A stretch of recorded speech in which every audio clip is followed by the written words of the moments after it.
Hello there, this is Big Benedict. We're playing Sniper Elite V2 on Sniper Elite difficulty. There are two tower guys on this chapter, two guys manning the tower. And when the klaxons blare, you can use your sniper rifle to take care of these guys. So you'll want to listen for when you hear it, and also if you want a visual confirmation, you will look in the upper right and you'll see a pulsating, like vibrating indicator right there. See that right there? You can start sprinting until you get past this gully, but I should say that even the more, well, let me just state this guy here, what you're doing on this guy. You do need to compensate for the bullet drop on this guy. So I'm going to save my focus time so that I can steady my rifle and then shoot him that way. Okay, so in the shack down there, well, it's not really a shack, is it? It's a very nice structure. There is one foe in there at the door, and since I cross his line of sight when I try to get into the facility, I'm just uncomfortable with him. But even the act of jumping from this ditch to the pavement down there, it will alert the guy in that house. So what you can imagine is what I'm going to do right now. I'm going to wait for the klaxon to blare so that I can jump and not get heard. And you can do the same thing with the pavement to the left. Just jump down here if you like, but I don't mind just walking down the stairs. And this is the enemy that I was talking about. He's a stationary foe, meaning he's put into a map, he doesn't move, and he doesn't patrol anything, obviously. So just because I haven't premiered this, I'm going to drag him in here, put him down. It's kind of annoying though, because sometimes, well, I should say all of the time, you can't place him wherever you like. You'll only see the icon like very randomly come up when you're trying to place these guys down here. And I did want to mention a couple of other like trivial things and some things that you probably already surmised from watching these videos, but just some key attributes of the game. The damage when you receive it, there are no med packs in this game, so it's auto regenerative in nature. It's definitely not a run and gun game. You can do that sometimes, and sometimes you can even survive, but stealth is promoted in this game. Whether it's literally sneaking past patrols without disturbing anything, without making a sound, or whether it's using stealth takedowns, either with hand-to-hand or using the silenced well rod. Now, some people when they play these games, I've noticed that they're really purists about not killing anybody. I don't know how well that works in this game, but for me personally, sometimes I do slide past enemies, but more times than not, since I don't like to have anybody unaccounted for and I don't like enemies sneaking up on me, I'll kill people in my wake. However, even when you carry past checkpoints, the dead bodies that you have taken down, they're still going to be there, and it pretty much alerts the enemies and they'll come to investigate. Sometimes it's advantageous to not kill people, but to wound them so that their compatriots will come and try to help them, and then both of those people will be targets. And there's a ton of other things too that I've been experimenting with, but just haven't been able to apply to this because we're only on chapter 3. You can create a fortification for yourself where you create kind of a sniping pit and use those trip mines to make sure that nobody sneaks up on you when you're trying to snipe somebody. You could also put the landmines under dead bodies is another thing. So there's just a ton of options in this game, and it's actually blowing my mind. So another thing I've noticed is that the checkpoints are very, very frequent. Sometimes they line up to your inconvenience. Like there will be a part later in the chapter where it literally checkpointed me during a fall from one of the explosive locations to the next. So also this area too has sound masking attributes. So, you know, if you have a decision about whether to keep somebody alive, like do not kill him, I would say leave him alone, but I was just trying to premiere this for you guys. And this guy can see you as you're walking up the stairs, so I tend to take him down. So that's 2. And then there's just going to be a couple more guys here to take care of. You might want to try throwing a rock if you can, but I think I'm going, you know, try to throw a rock behind that guy so he'll go somewhere else away from you. It might work. But we are in the place called the facility, and we have to go to 3 locations and plant explosives and then exit the facility in a really hard sequence and then finish off by exfiltrating from the entire compound outside, which gave me quite a lot of issues. So I think that's pretty telling that the stealth works so well that I didn't have too many problems, but once you have to do gunfights, and it can be thwarting and exasperating to say the least. So there's the first one right there.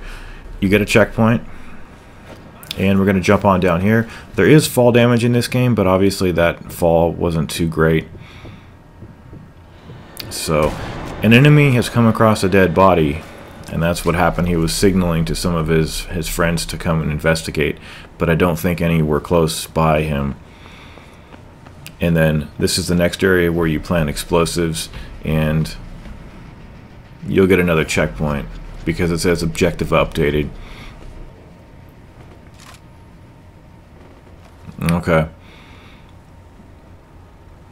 So at this point, you're going to have... Well, first of all, do you see the fact that I'm not going into cover here? It's because once you exit cover from a crouched state, it puts you in like fully erect posture. So if you start to move thinking that you're like the game is going to retain your crouched position, it's not. So I'm very careful and rather circumspect about using the cover when I don't really need to. But what's going to happen here is that we're going to throw a rock to see if this guy will take the bait, and he sometimes doesn't, meaning that we're going to have to take him down with the well rod. Sorry about that. And then just proceed forward here. And this checkpoint up here was rather unfortunate for me, and I don't know why the game chooses to do this type of thing, but you will see when I fall there will be an edit here because it checkpoints right during that fall right there in point of fact. So why was that an issue? Well, it was an issue because every time that I would land, I would likely set off the alarms because this guy would see me. And if the decibel level and the cadence seemed out of sequence right there, it's because I had to exit the session because I keep getting black screens on the preview display, and sometimes it just flickers for a second, but other times it's just black permanently. So I decided not to kill that guy, and as I push forward up here, you'll see me turn the camera quite frequently back just to make sure he doesn't sneak up on me. But what I suppose happened was that he probably just unspawned. Sometimes when you're far away from enemies that you've triggered, sometimes they'll freeze up, other times they'll just disappear. Same goes with like aggroing enemies. Sometimes you'll see an enemy just materialize right behind you because the game is trying to flank you with enemies as a punishment. But in the last video, I was talking about a topic of PayPal and donations, and I probably conveyed a rather I don't know, maybe it was a little bit bitter, but the thing is, you know, I realize not everybody has a PayPal account. I only have a couple of patrons on Patreon. That's why I don't really care about it too much. If I had more activity on there, I would promote it more. But PayPal seems to be good enough for me. And I will give a shout out to, damn it, Dennis. I can't remember the guy's last name, but he's a solid subscriber and a nice guy. And he said he was going to go to the bank the next day and give $20 to me. I'm not sure how that will go over with money, but we do have a PO box if you want to send it that. I don't want to give out my real address, you know. I don't want any fans come and kill me. But once you get through those 2 open areas, I wouldn't sprint. I would just go up here, but pretty much you're home free at this point. We're just going to go to the office and do a mandatory gunfight, which is quite hard. But the guy was mentioning that, you know, he was going to withdraw that money, and I told him, if you need it for food or gas or something like that, do not send me the money. If it's extra money that you don't need, you're going to spend it on something and you want to support the channel, then that's when you send it to me. Like, if you want to, it's not optional. I guess since I think the problem is I'm kind of generous myself, and when I see people that they're just really not inclined to donate, or they're just firmly opposed to it, I just can't really understand it too much. Just, you have to consider my perspective, and I'll try to put the shoe on the other foot, so to speak, and try to understand your guys' position, because I realize that, you know, I'm pretty good-hearted. I'm generous. I like to be nice to people. I like to surprise people with my kindness.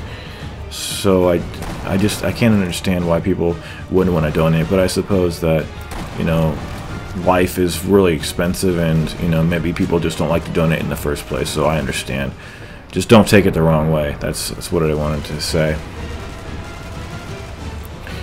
And did I mention that I'm going to increase? You can increase the number of bullet cinematics too. I didn't realize that. I think those are some people might think they're a gimmick, but I think they're brief, and they're visceral, and they're violent. Those X-ray decimations that happen. I don't think I've had any testicle shots yet, so hopefully we get some of those so that you guys can see every one of the decimations. But this is hard because it's a mandatory fight. In the cutscene, which I've trimmed out, somebody spots you and you have to do this gun battle. And at this point you do get a checkpoint, and you're going to have to clear on out of this room. And if you don't have enough ammunition, it might be difficult to do that. And hell, even if you do, since you get downed so quickly on this mode, you're going to have a hard time too. But a couple of enemies are going to stand in your way. The tunnel area that we're coming up on was where one of these guys came from, in point of fact. So we do have, it looks like we have a Luger right now. And this is just hard because of all of the things that could possibly go wrong here, including some fall damage that you could take too if you don't take the stairs. So if I were you, excuse me, I'm not a moron. If I were you, I would throw some of these, and I would actually take the stairs, because this took me about at least 10 tries, and some of the occasions where I would take like so much fall damage that only one bullet would do me in when I landed. And there is a point at which these enemies stop focusing on you, but it's not quite yet. See, you've got to get to about up here, and then it's just everybody run for themselves. And I only got here a couple times, but I did not experience anybody like turning on me the way I'm going to turn on one of these guys just for fun up ahead. But in totality, I think it was the next section that gave me the biggest run for my money, if you'll excuse my colloquial usage of that phrase. Just because the enemies have a height advantage on you. But I do want to stress, like, the seriousness of this right here. This is really hard. So you're going to get a checkpoint right there. And if you come over to this right side, you can avoid the sniper who's on the tower. If you remember the very first enemy we killed, it's an enemy on that tower. So there are two patrols here, and then when you get to the center, like, you'll always get hit here. They always hit you. Like, can't they ever fucking miss? It's this guy up here. So when you're in the cover, it's not as good as sidling around it using that camera trick. But this first convoy is going to spawn right here after you kill that sniper, and it's just kind of hard because see the reticle. There's so much empty space in that reticle, so it's kind of hard to see. You know, obviously, the centermost targets would be taken care of the most, but I don't think you can blow up the convoys. So what I would do is I would use this as much as you possibly can. And on these sequences, just like in Gears of War and most other games, it's just like the detection of grabbing onto it is hard. Sometimes just a lot of the failures of the context buttons to work.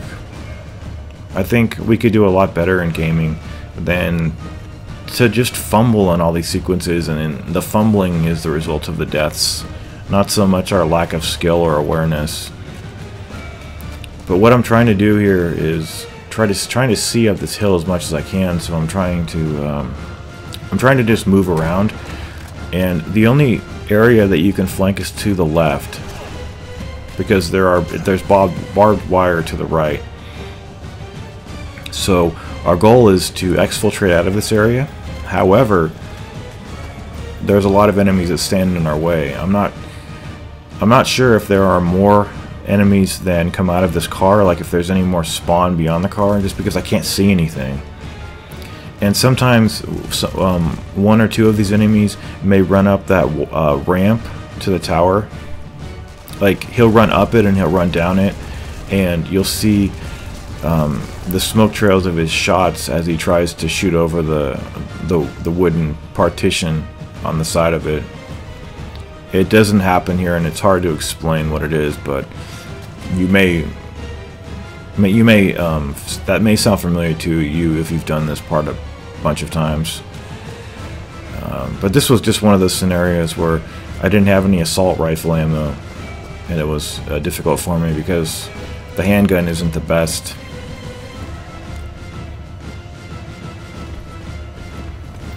So we're just going to, this is a familiar area, isn't it? And we're just going to go up here, flank left. Always flank the enemies in this game, if for no other reason than for spite, because they always flank you. So the enemies might all be dead at this point, you guys, but I did want to finish that thought that I said earlier about the PayPal. You know, I get kind of envious sometimes of these other channels where they have so many patrons and they're doing so well fiscally, you know, and it's that line you have to, it's that moral compass, I guess, of being envious, but like then the part of me that, you know, knows that I should be more grateful than I am kicks in. So the bottom line is, if you want to donate, it's going to help out the channel, and that's it. There's no more time. Take care.